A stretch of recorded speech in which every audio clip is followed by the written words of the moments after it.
Good morning 11th class. आज बच्चों हम लोग न्यू चैप्टर स्टार्ट कर रहे हैं, चैप्टर नंबर 11। मतलब हम लोग दूसरी बुक जो हमारी नेक्स्ट बुक है वो स्टार्ट कर रहे हैं। पुरानी वाली बुक के हमारे चैप्टर्स कंप्लीट हो चुके हैं। आज नई बुक में से हम लोग चैप्टर 11 स्टार्ट कर रहे हैं। Chapter survival, growth and development, मतलब उत्तरजीविता, वृद्धि और विकास। बच्चों ये टॉपिक हमारे लिए नया है। उत्तरजीविता का अर्थ मतलब कि सर्वाइवल का मीन्स क्या होता है। इसका मीन्स होता है कि हम जिंदा रहने के लिए या जीवित रहने के लिए ऐसे कौन कौन से काम करते हैं जो हमारे लिए बहुत ज्यादा जरूरी होते हैं। तो उत्तरजीविता का मूल शब्द यही है कि जीवन में हमारे को कुछ अनिवार्य आवश्यकताएं होती है, मतलब कि बहुत ही ज़्यादा हमारे लिए अनिवार्य होती हैं। जैसे कि एग्जाम्पल है कि जब बच्चों की उचित देखभाल की जाती है, अगर आपको छोटे बच्चों की हमको अच्छी तरह से ग्रोथ और डेवलपमेंट के लिए अगर हम उसकी देखभाल कर रहे हैं तो उसके लिए सबसे फर्स्ट नीड हमारी यही होती है कि हम उसको सफिशिएंट भोजन, मतलब सफिशिएंट फूड, पर्याप्त भोजन उपलब्ध कराएं और रोग पैदा करने वाले, जिससे कि बीमारियां पैदा होती हैं, रोग पैदा करने वाले जीवाणुओं से उनकी सुरक्षा करें। बच्चों वैक्सीनेशन क्यों करते हैं हम लोग, जो टीका लगाए जाते हैं वो उसके पीछे रीजन यही है कि हम छोटे बच्चे को जब वो इस दुनिया में आता है, इस एनवायरनमेंट में आता है, तो उसको यहाँ पर फैले हुए जीवाणुओं से, जो माइक्रो ऑर्गेनिजम्स फैले हुए हैं, बैक्टीरियाज हैं, जिनसे कि उसको उसके जीवन को खतरा हो सकता है, उसको बचाने के लिए हम लोग अलग अलग वैक्सीनेशन उसको देते हैं। तो जीवाणुओं से बचाने के लिए उनकी सुरक्षा की जाती है ताकि वे जिंदा रह सकें, जीवित रह सकें और बुनियादी कार्य करने में सक्षम होते हैं। मतलब कि जो काम हम लोग सरलता से कर लेते हैं उन सभी को वो कर सके। बच्चों जैसे कि अभी आप अपने सामने पोलियो के, आप लोग जानते होंगे पोलियो वैक्सीनेशन आए दिन होता रहता है।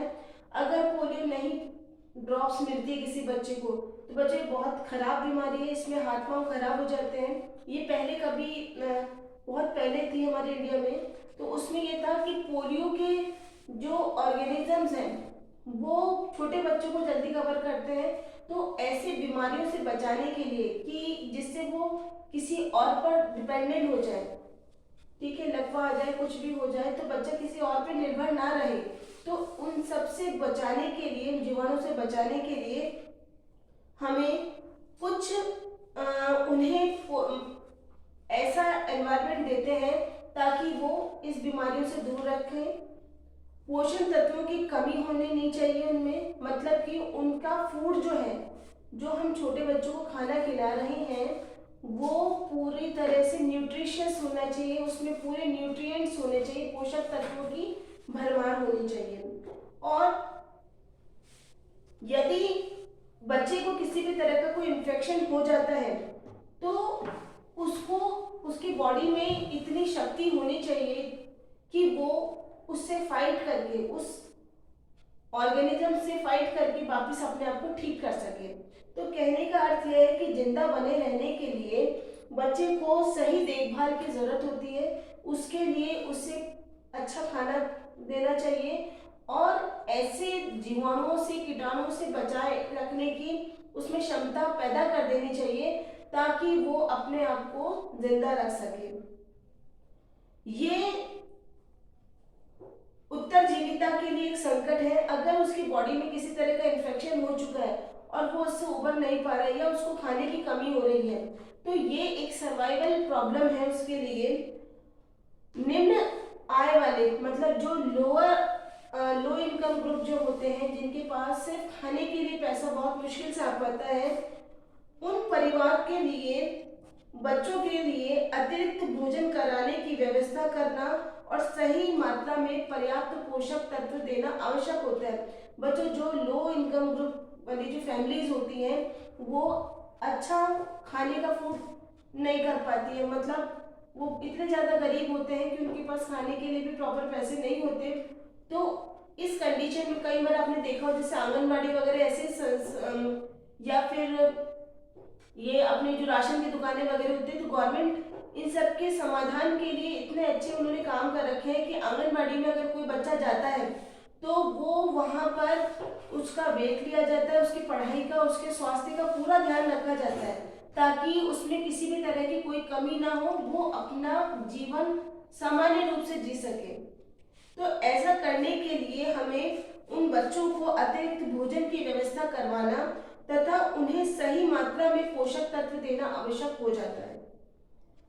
बच्चों, अगर हम देखें छोटे बच्चों में, जिसे हम लोग बेबीज कहते हैं, मतलब जिनकी एज 0 से लेके 5 ईयर तक के जो बीच में होती है, तो उस समय उनको कई तरह के जानलेवा रोग लग जाते हैं, जैसे कि तपेदिक मतलब टीबी, काली खांसी या फिर डिप्थीरिया, और उनमें पोलियो, टिटनेस, ये सारे रोग हैं जिनसे उनको बचाना बहुत जरूरी है। बच्चों, अगर छोटे बच्चों को इन सब की वैक्सीनेशन नहीं की जाएगी तो हमारे एनवायरनमेंट में ऑटोमेटिकली इतने सारे ये ऑर्गेनिज्म है वो उसमें लग जाते हैं। बच्चों, ये तो गवर्नमेंट हॉस्पिटल में फ्री लगाए जाते हैं ये टीके वगैरह। अगर आप प्राइवेट में जाकर के देखोगे तो वहाँ पर हेल्थ कार्ड एक अलग ही तरह से बनता है, वहाँ पर बहुत अलग अलग तरह की वैक्सीनेशन और की जाती है ताकि कैसा भी एनवायरनमेंट में बच्चा जाए तो उससे उस पर इफेक्ट ना पड़े। तो मलेरिया, न्यूमोनिया जैसे रोग भी जो है वो बच्चों के लिए जानलेवा सिद्ध हो जाते हैं। बच्चों, यूनिसेफ जो है, यूनिसेफ बहुत बढ़िया एक संस्था है जो पूरे वर्ल्ड के लिए काम करती है, प्रॉपर इंडिया के लिए नहीं, वो वर्ल्ड के लिए काम करती है। इसमें बच्चों की ग्रोथ का, जैसे कि प्रेग्नेंट लेडी, छोटे बच्चों का, इन सब का बहुत ज़्यादा ध्यान रखा जाता है। तो उन्होंने एक सर्वे किया था 2007 में यूनिसेफ ने अपनी एक रिपोर्ट दी थी, उसमें उन्होंने बताया था कि पूरे वर्ल्ड में 92 लाख जो बच्चे हैं वो जिंदा रहने के लिए, मतलब 92 लाख जो है बच्चे पैदा हुए, उन बच्चों ने अपने 5 साल पूरे करने से पहले ही उनकी डेथ हो गई। मरने वाले बच्चों में से 30 लाख जो बच्चे थे वो हमारे ही इलाके थे, मतलब एशिया से रिलेटेड थे वो बच्चे, और उसमें भी साउथ एशिया जो है वहां से वो बच्चे थे। तो साउथ एशिया एक मतलब ऐसा पार्ट है पूरे वर्ल्ड में जहां पर ये प्रॉब्लम ज्यादा देखने को मिलती है। इनमें से अधिकांश बच्चे विकासशील देशों के, मतलब डेवलपिंग कंट्रीज के थे। उनके पास इतना पावर नहीं है कि वो छोटी छोटी बातों का भी ध्यान रख सके, जैसे हम लोग अभी विकसित देश में नहीं है, हम लोग भी विकासशील अवस्था में है। तो विकासशील देशों में से थे, उनकी मृत्यु सॉरी उनकी मृत्यु ऐसे रोगों से हुई जिनकी रोकथाम हम आराम से कर सकते थे। मतलब कि जैसे कि न्यूमोनिया हुआ, न्यूमोनिया में बच्चों अगर एंटीबायोटिक्स प्रॉपर मिल जाती है तो ठीक हो जाता है, तो वो उनको नहीं मिली। अतिसार, डायरिया में बच्चों सिंपल सा एग्जांपल है कि नमक चीनी का या ओआरएस का घोल हम लोग देते हैं, अगर ये भी व्यवस्था उनकी नहीं होती तो भी बच्चों इतना ज्यादा इसमें पानी की कमी हो जाती है अतिसार में, या तो उसकी डेथ हो गई। और इनमें से 1/3 से अधिक की मृत्यु जो है वो कुपोषण मतलब मेल न्यूट्रिशन के कारण हुई, खाने को प्रॉपर नहीं है। सबसे बड़ी बात है कि जब वो बच्चा अपनी माँ के गर्भ में था, जब उनकी माँ प्रेग्नेंट थी, तब उसको भी प्रॉपर डाइट नहीं मिली होगी, फिर वो बच्चा बाहर आया तो भी उसको प्रॉपर डाइट नहीं मिल रही, तो ऐसे बच्चे मेल नरिश्ड या कुपोषित जल्दी हो जाते हैं। कुपोषण के कारण विश्व भर में प्रत्येक वर्ष हर साल 5 वर्ष में से कम आयु के 17% बच्चे, मतलब ऐसे बच्चे जिनकी एज 5 साल से कम है, उसका 17% बच्चों की जो मृत्यु है वो इसी कारण होती है, कुपोषण के कारण। प्रति वर्ष 20 लाख बच्चों की मृत्यु अतिसार मतलब डायरिया के कारण हो जाती है। विश्व भर में बच्चों का मृत्यु का सबसे बड़ा रीजन यही है।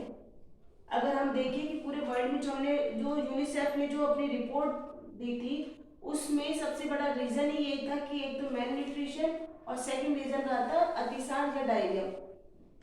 इसके कारण मृत्यु होती थी। बाल मृत्यु जो बच्चे जिनकी छोटे बच्चों की डेथ हो रही है, उनका सबसे बड़ा रीजन था कि उनके माता पिता गरीब थे। उनके जो मदर फादर थे वो इतना इकोनॉमिकली वो इतने बच्चों को नहीं दे पाते थे, अच्छा फूड नहीं दे पाते थे जिनसे वो बच्चे सरवाइव कर सके। तो निर्धन देशों तथा धनवान देशों में बच्चों हम लोगों में जो अगर देखा जाए कि हमारे पास अच्छा स्वास्थ्य नहीं है जैसा कि और कंट्रीज में होता है। हम लोग भी एशिया से बिलोंग करते हैं, हम लोग भी एशिया में ही आते हैं। तो बच्चों हमारे यहाँ पर स्वास्थ्य जो है वो अच्छा नहीं माना जाता। हमारे इंडिया में भी आप देखो बहुत ज़्यादा मतलब इतनी अच्छी कंडीशन हमारी भी नहीं है। तो अगर हम इस प्रॉब्लम से बचना चाहते हैं तो सबसे पहले हमारे को इस बात का ध्यान रखना चाहिए कि हमें साफ पानी, ठीक है, वो सभी के पास होना चाहिए और साफ सफाई का पूरा ध्यान रखना चाहिए। अगर हम लोगों के पास पीने के लिए बच्चों आजकल देखो सब जगह साफ पानी के लिए गवर्नमेंट बहुत ज़्यादा काम कर रही है, फिर भी कई मतलब ऐसे गांव आपको मिल सकते हैं जहाँ पे कितने कितने दिनों तक पानी नहीं आता और पानी बहुत खराब कंडीशन में वहाँ पीने को मिलता है। पानी पीने का पानी अलग आता है, नहाने का अलग आता है, ये सब चीज़ें ठीक नहीं है। तो इन सब चीज़ों से बचने के लिए हमारे को लड़कियों को और मदर्स को मतलब जो घर में जो मेन महिलाएं जो होती हैं उन सबको शिक्षित करना पड़ेगा ताकि बच्चे का जीवन बच सके। बच्चों कोई भी बच्चा तभी ठीक रह सकता है जब उसके आसपास का एनवायरनमेंट ठीक होगा। तो मुझे लगता है चैप्टर डिफिकल्ट नहीं है क्योंकि इसी साल हमारी नई बुक आई है, नया सिलेबस है सब कुछ। तो बच्चों ये चैप्टर हम इसका चैप्टर का आगे का पार्ट कल पढ़ेंगे। अगर इसमें कोई प्रॉब्लम आती है तो आप लोग मुझसे पूछ सकते हैं।